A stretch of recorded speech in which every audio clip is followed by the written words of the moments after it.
have said we have to strengthen sanctions against Chechnya and Russia. What have we done? At the European Parliament, immediately we had a debate on what's happening to raise the profile and to take action, and again, to strengthen sanctions. What have we done? We have written to Theresa May and said it's the absolute responsibility of the UK government to speak out. This kind of activity strengthens our hands. Thank you so much from politicians right across Europe. Thank you.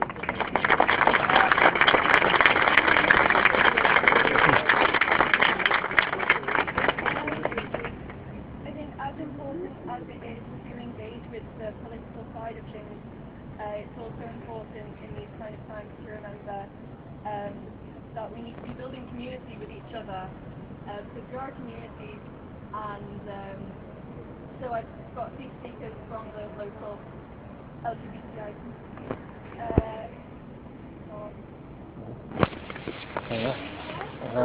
Has it so? I'll take a few minutes aside. Thanks.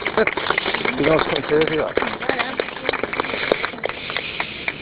I'll just start. And the last time I did this and spoke here, it was to protest against the acquittal of the murderer of Michael Korda. He was a young teenage boy who was cut short in life in a senseless homophobic attack.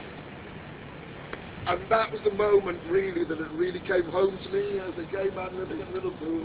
An attack on one of us is an attack on all of us.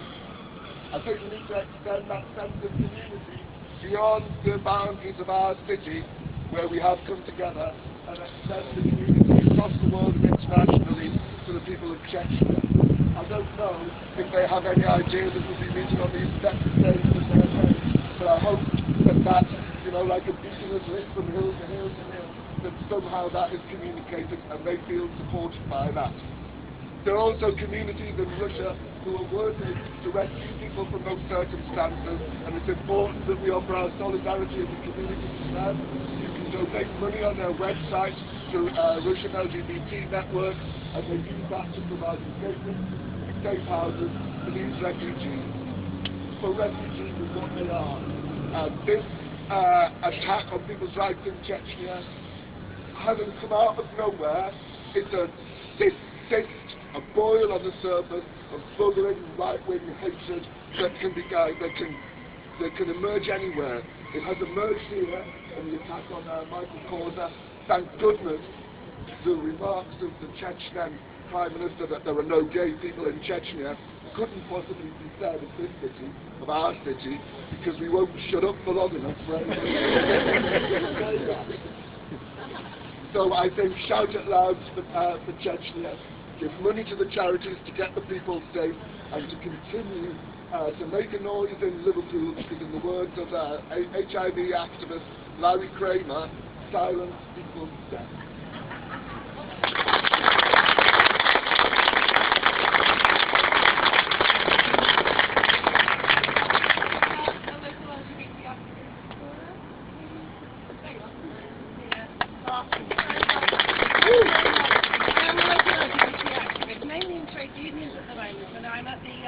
I'm one of the members of the LGBT forum at the TUC.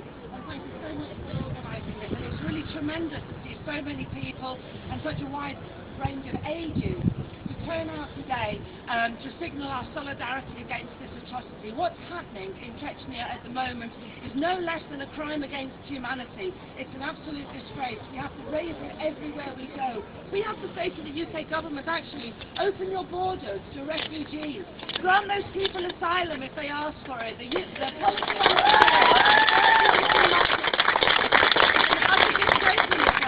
we have to say, you need to offer these people asylum.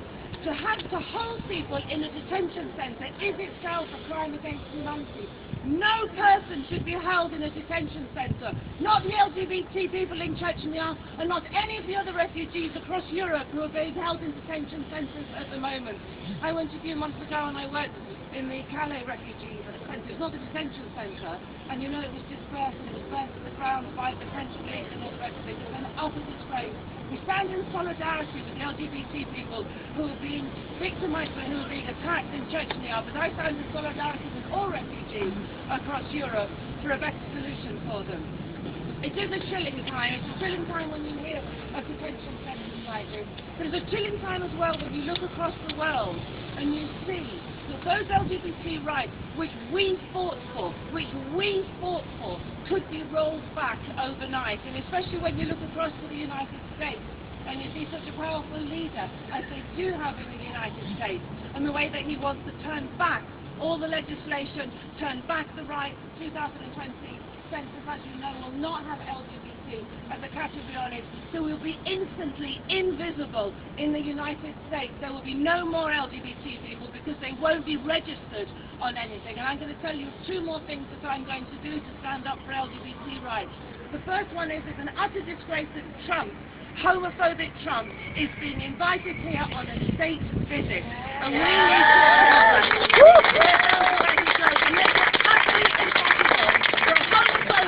to megalomaniac like Trump to be touring around, whether it's in a gold carriage or in a mini or whatever it is. But the other thing that I'm going to do, which is nearer in time, is that the English Defence League, the EBL, as you probably know, is planning to march in Liverpool on the 3rd of June, coincidentally happens to be my birthday. Whether it's my birthday or not, I will be out there and I will be opposing the EBL, because we have to say in Liverpool, no to fascism, no to homophobia. We stand in solidarity, we fought for our rights, and we made huge advances, and now we're the same community who are going to stand up and fight to defend our rights here in Liverpool and in Chechnya. Thank you so much.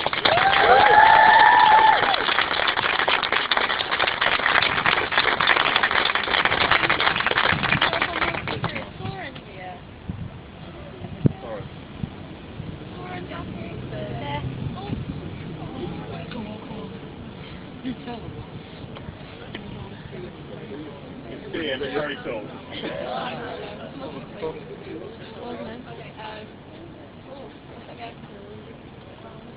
Thank you everyone so much for coming today. But I think we need to remember that. Oh, sorry, Richard.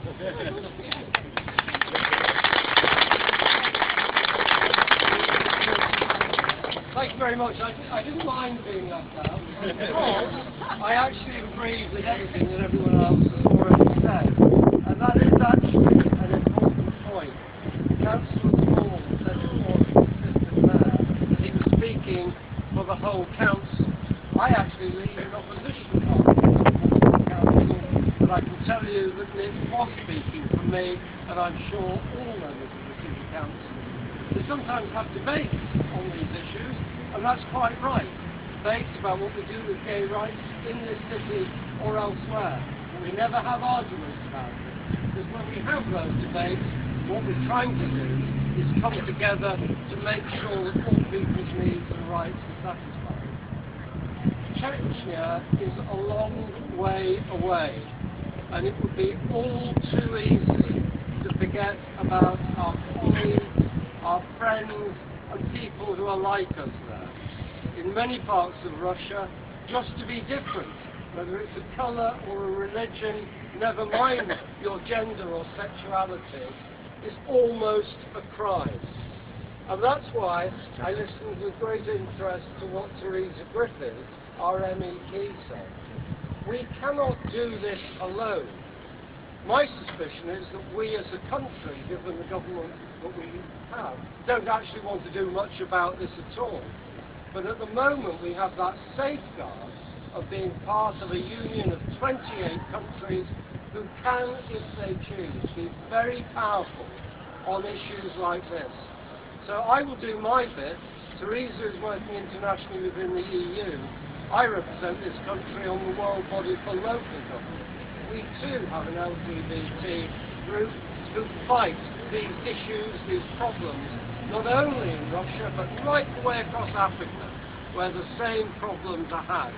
If you're a gay, you're dangerous, and you will be put down in some countries, and that's just a fact of life. If you live in Ghana, if you live in Uganda, if you live in Kenya. So this is a worldwide fight, a worldwide movement, But I'm very proud to say that we politicians of all parties, certainly those represented on the City Council and in Parliament, stand together with you on these issues. Thank you very much indeed.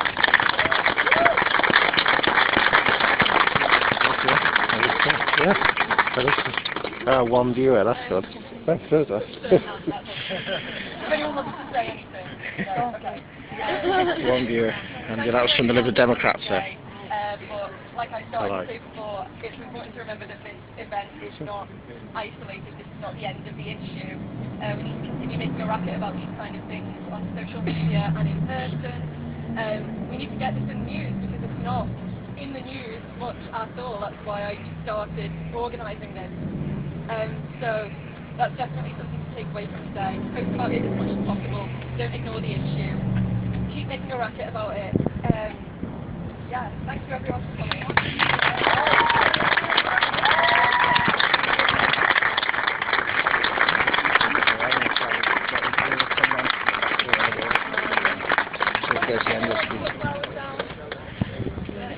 We've lost a lot to it. I'll have to read that message. It's just come through. I just have to get a replacement phone. We've seen what's been going on in Chechnya as well, just the complete denial of existence of gay people and trying to make that a reality by even sending people to concentration camps, something we wouldn't think we would hear about in the tents. But Russia isn't even a great place for gay rights, never mind Chechnya, which wants to break off from Russia. It's more it's an Islamist state. Wow, really? About the following. So I'm just going to go now to try and get a radio interview with somebody, so I'll have to drop the live coverage about it, just whoever's willing to speak. Yes, they're a bit at risk, aren't they? Everybody, the LGBT community, such gains were made in the Obama administration, but now that Donald Trump's in, it's starting to look, recategorising, taken away, as it was mentioned just before by one speaker, so you can't register the LGBT. Right, I'll have to go and try and find someone, but thanks for watching it. Yeah, I'm just going to go find someone that might be just here, whoever's willing to give a quick interview. So you want to come over?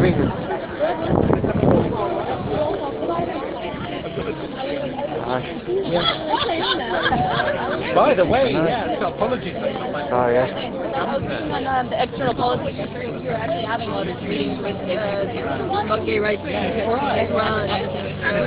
But I didn't just wondering. Thank you very much. Hi, I was just wondering, I'm looking for anything for the radio station I've got to talk about the issue in Chechnya and why this protest has been called. Would you be potentially interested in that? Yeah, I'm not actually British, so I'm not sure if you want me, but... No, could be interested in that, yeah. And I don't know that, I know a bit on the issue, but I'm not...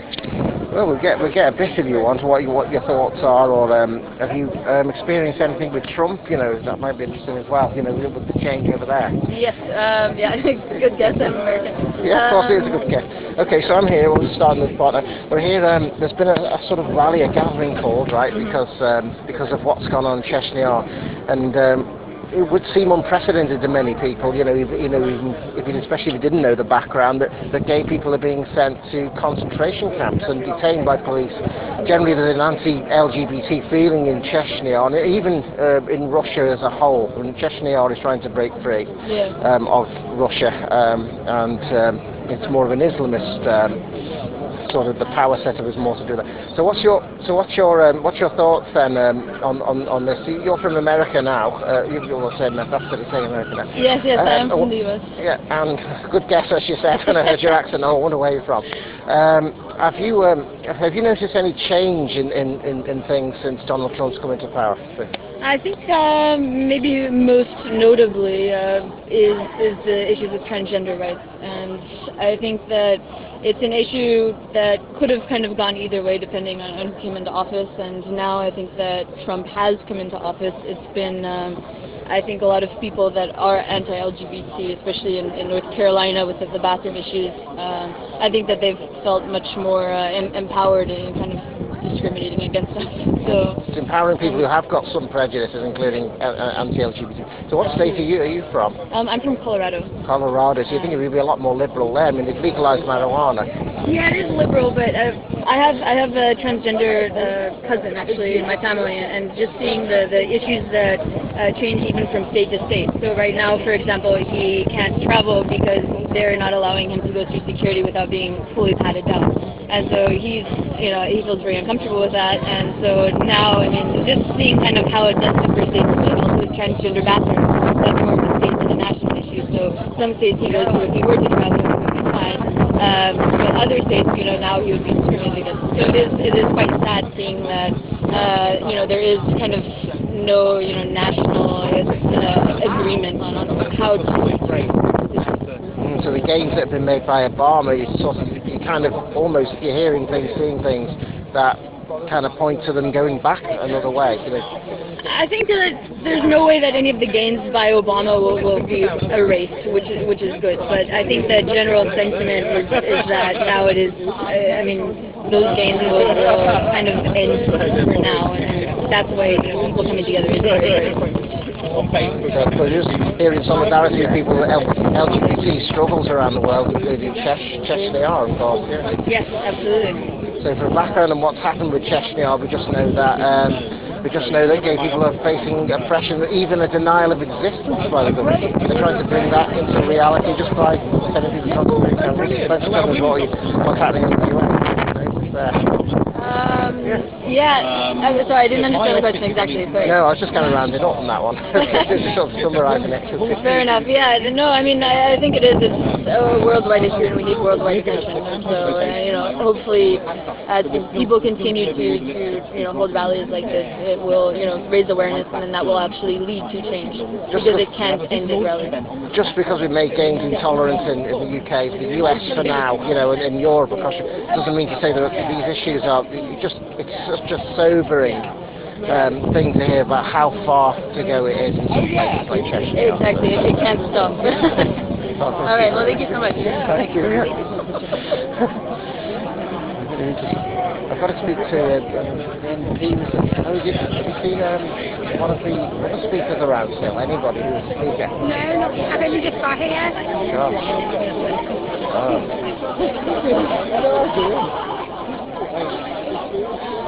Yeah, no.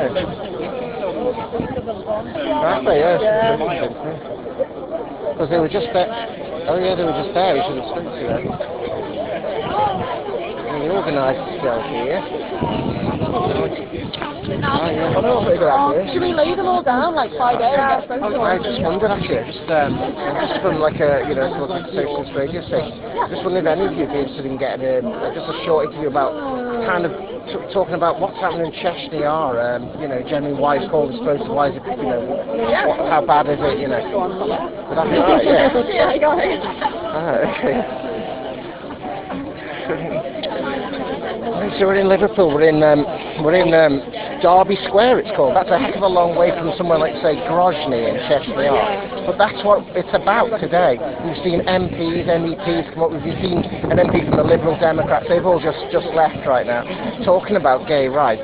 So first of all, if somebody is listening to this and not really thought about Chechnya recently or heard about what's going on, how bad is it in Chechnya for LGBT people? Very bad, indescribably bad.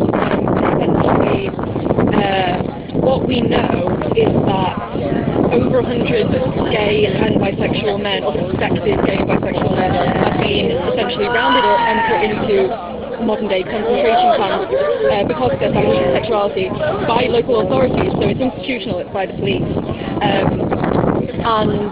A spokesperson from the Chechen government has said, when questioned about it, gay people don't exist in Chechnya or in Russia. How can we do that to them if they don't exist? Which is obviously a horrendous statement.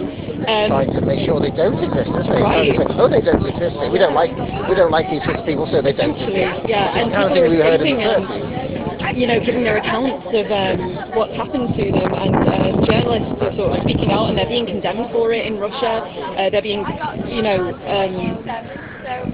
they're being painted as liars by the Russian government and the Chechen government. But the fact that they are speaking about it in the first place, they haven't made it up. And more people are coming forward with their stories of it.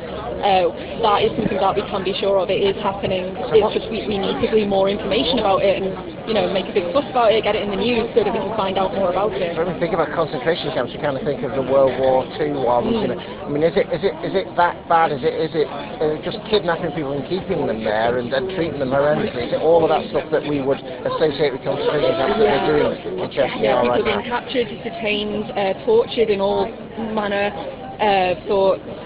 We know that they have killed at least 3.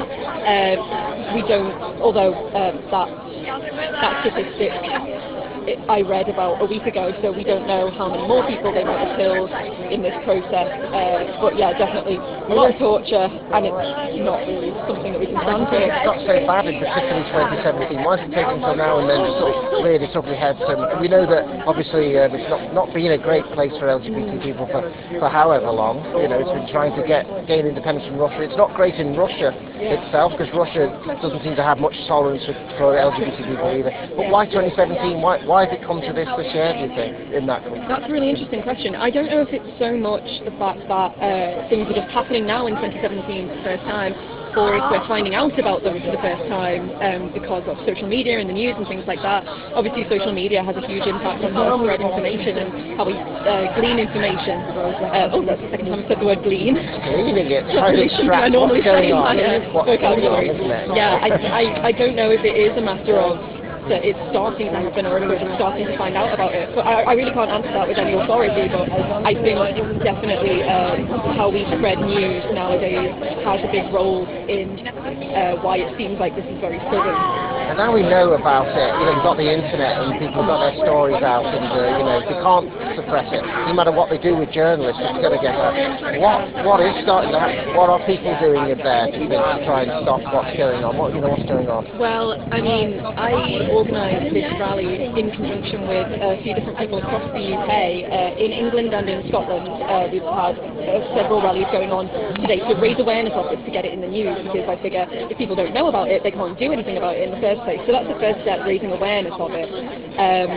We've also had some speakers today mention actions like lobbying MPs to accept asylum seekers from Chechnya who cite, you know, the things that have been happening to them like this. They said back it would be extremely dangerous. Right, exactly. I mean, one of the speakers today mentioned how in Afghanistan people were, sorry, this is a speaker in Edinburgh, mentioned how asylum seekers from Afghanistan who had a similar situation going on to the people in Chechnya at the moment. They were being discriminated against for their homosexuality by the authorities.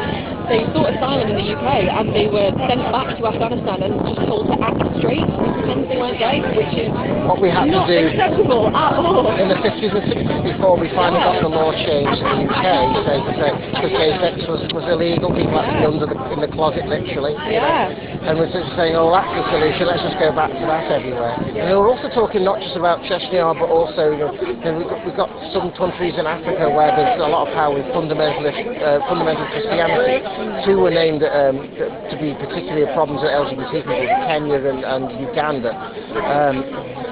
So what's being done there maybe to change things, or is that? Oh, I can't really speak on that with any sort of authority. I'm not so sure. I guess we could just ask it in general, really, because it's something that we know about. It's just that people need to be aware. That's the first step, isn't it, really? The first step is raising awareness, and then people who actually know what they're doing can do things. Can do things about it and change people's... You know, we've got the internet now. Well, it sounds like it's been a pretty successful event. We've got all the audio, we've got MPs that are speaking about it right now. Thanks for speaking on 107. Thank you. 107 Very nice to meet you. Nice to meet you, yeah. I think someone else wants to speak to It's what the people want to, and I want to cover it. Other people want to cover it. It'll be quite Hi, yeah. Hi, Mike. Hello, how are you doing? Good, thank you.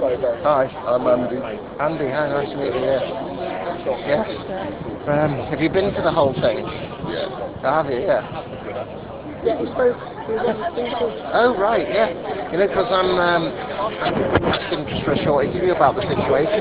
Oh, right. Would that be alright? About what you think? Yeah? Yeah. You did say that the script is going for a tiny... Oh, that's fine. Yes, I've done quite the 5 to 6 minute one anyway, so you know, about, we could just sort of Okay, well, first after you were one of the speakers. What kind of got you out here then at first, you know, about what's happening in Chechnya? You know, what made you come out to this?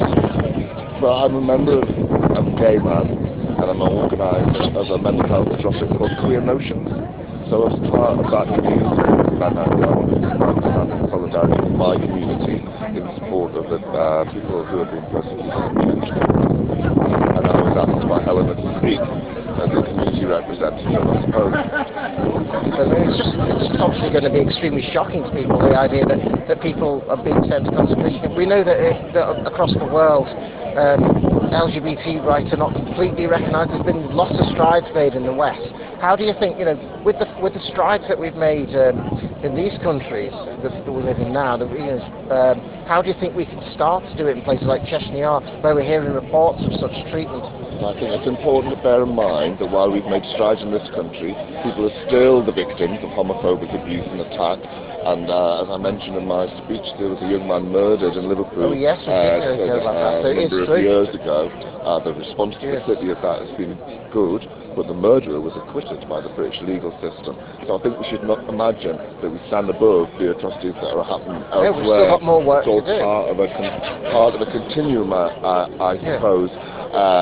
I think the gay rights in lots of countries in the Middle East and in sub-Saharan Africa, where homosexuality, in inverted commas, is punishable by death, by the death sentence, and that's a state-sponsored murder, and that goes unquestioned all the time by internationally by governments. I think the events in Chechnya are so chilling because they're so redolent of the events of the 1930s and the attempt of the German Nazi Party to eradicate gay people from existence. Seems to have the same parallels, doesn't it? I mean, well, to that level. It's the same method, isn't it? And they pointed out gay men on social media and hookup sites, but they're not people who were like flaunting their gayness in the streets without certain death in Chechnya.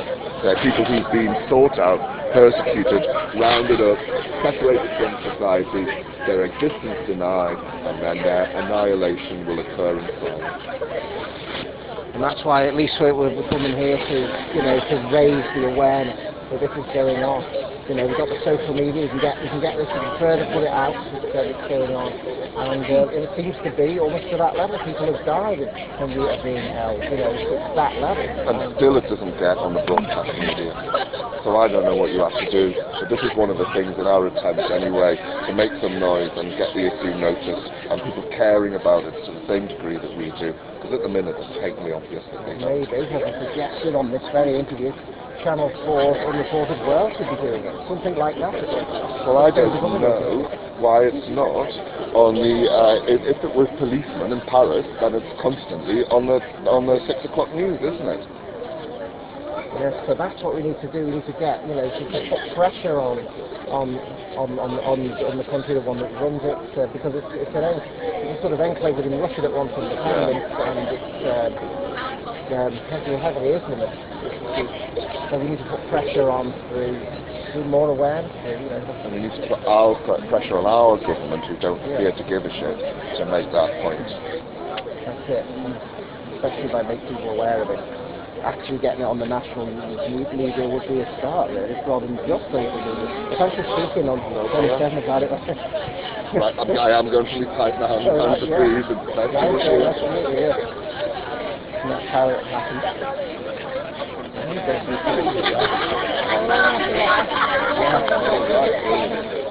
If you want, we can have like a drink. I suppose you could have a drink in the Costa if you wanted, but I mean, oh no. Coffee shop. I was going to sort of get the Wi-Fi, get the interviews uploaded, but then I'll have to go. There's a family restaurant thing going on, so I'll have to get to that. I'll also walk back with you then, yeah. If I wasn't holding the. Just get a few pictures and then.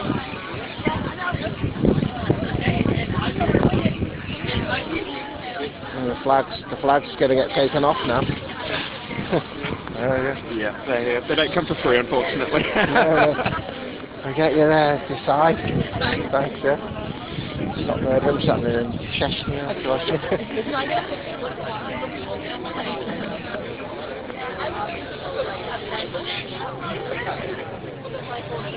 That must be who runs in Chechnya.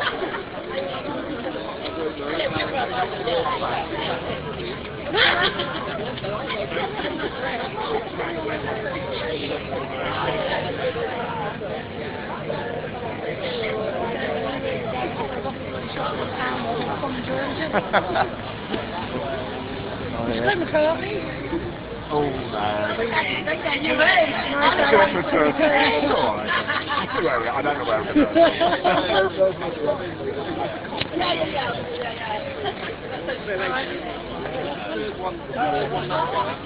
Yeah, although we took that before, didn't I? Look at that, was that one there? Aren't they awesome songs? Yeah, great. Jay's like professional. Jay's okay. Rhymes, alliteration. Like, what the heck? You threw it. That wasn't bad. He was a good speaker, wasn't he? Couldn't really get some verbal phone noise over this. Thanks for that, because I thought everyone had gone. Thanks for that. Okay, people say people are, you gotta go speak to them, but then they might...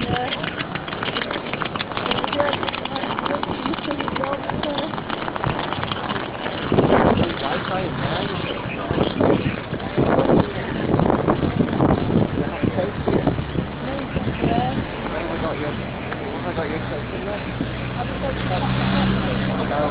I really want to get the Wi-Fi, that's my motivation.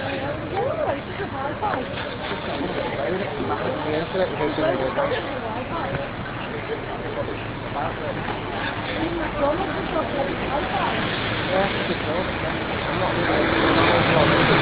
really